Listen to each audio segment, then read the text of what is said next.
Hi there and welcome to today's video.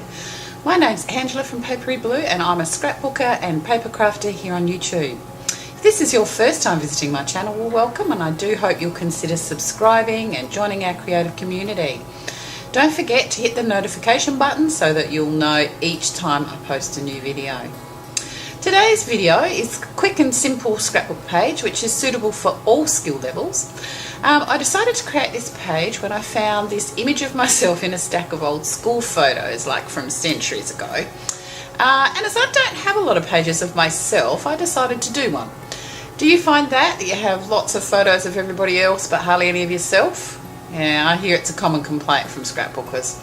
We really must get better at documenting ourselves. Anyway, let's go. The first step for me was to select and prep papers. Now, I wanted the page to have a retro vibe, so I printed my photo in black and white. Then I also found my base sheet, and I just love the pretty scalloped edge and the little flags. So that set my colour palette. And then I went to look for things that would match and have like a school theme. I didn't really have a lot of school papers in colours that would match, but I found some that had alphas and so decided to use them. All the materials will be listed down below, and to somehow sort of pull it all together so that it would look school themed. So then I edged a lot of the papers using some distress inks. I used Vintage Photo and Rusty Hinge. I did Rusty Hinge first, and then I would go over with a little bit of Vintage Photo just around the edge to really darken it up. Now on this base sheet I then used a number stencil because I wanted that numbers and alphas to give it like a school feel. So then I just sort of did some random stenciling around the edge.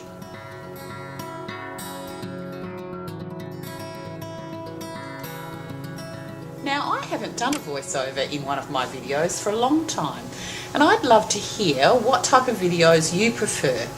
Do you like the voiceover? Do you like real-time videos, or no narration at all with just captions where needed? I watch all three types. I love to hear the designers talk about their process and why they do the things they do. But I know when I want to fast forward, it sometimes means I lose some of that information. With captions, you can still read it if you're whizzing through it. But with captions, I don't feel like you get as much insight into what they're doing. What do you guys think? I'd love to know. Is it best to do a range of different things or to keep them all consistent?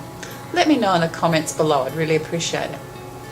Well, as you saw, I did some fussy cutting of some alphas and butterflies, as I thought these make good titles and embellishments. And then I also looked through all my papers and decided to cut them into strips to give like a horizontal lined feel to the bottom of the page. This I thought gave it the feel of old school books. Here you could select anything that had stripes or repeating patterns in a linear fashion. And the section of old book paper is in fact a scrapbook page, but if you don't have one, you can always use a piece of real second-hand book paper. With all of these bits of papers, I went around the edge and I distressed all of the edges with ink to give them that aged look.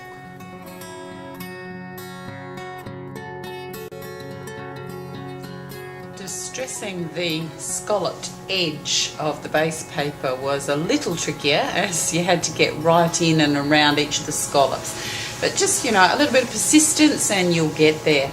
I also distressed all the little flag edges as best I could, and that was a little bit tricky, you know, hard to get into all those little edges. For my photo mount, I selected the gorgeous green faux wood grain paper, which I thought matched really nicely with the background paper. Just the texture on it made it pop from the background, even though the colour was very similar. And you'll notice that the flags on the back sheet are actually cut through, and so they lift up. And I wanted the mount to sit ever so slightly tucked under those flags. I then used a little Rusty Hinge distress paint mixed with a little water. I did it to make it more fluid, and used a brush to flick on some splashes onto the background just to give it again another aged look. The other thing I didn't show, which you might be able to see, is I actually just did a little script stamp, again in vintage photo, so it is slightly brown, slightly darker, and I just put some random bits of stamping around the edge in different places. And then it was time for the fun part of putting it all together. It really is just a matter of arranging it so that you're happy, working out which pieces you have to stick down first. I placed down the paper pieces several different times, checking to see if things would fit or would be seen. And don't be afraid to try things several different ways. Like if you think you've sort of got something but you're not quite sure, you can always take a photo of it on your phone and then have a go rearranging it. And if it doesn't work, then you can use your phone photo to take it back to how it was. Sometimes I just always get a little bit scared when I move things, will I ever be able to do it? But a phone photo solves that problem. For me, I wanted all of the ends of the strips not to line up exactly, but I did want all of the strips to be parallel. So I trimmed the ends of the alpha strips so that they match the scalloped edge, and with the other strips I cut them all a little shorter than the edge of the page. I also made each of the strips slightly different too, for added interest, so some were slightly thicker than others and others were thinner. And I wanted the strips to look like they were tucked under the picture. So I placed it either under the photo mat or I buttered the photo mat right up to the edge of that paper strip.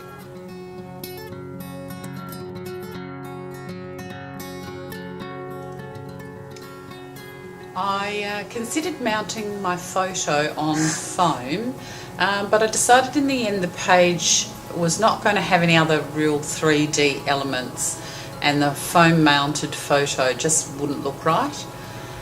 At the end I just added some journaling information, date, etc., and that is really all there was to it. I'll leave it now with some music as I finish it up, and there are some close-up photos at the end. I do appreciate you spending time with me today. I always love hearing what you think, so feel free to comment so I can touch base with you. If you like this video, I do always appreciate your likes and shares, and if you have any ideas on particular things you'd like to see me do in upcoming videos, I'm always keen to hear from you. But for now though, have yourself a great week, and we'll see you again down under real soon. Cheers!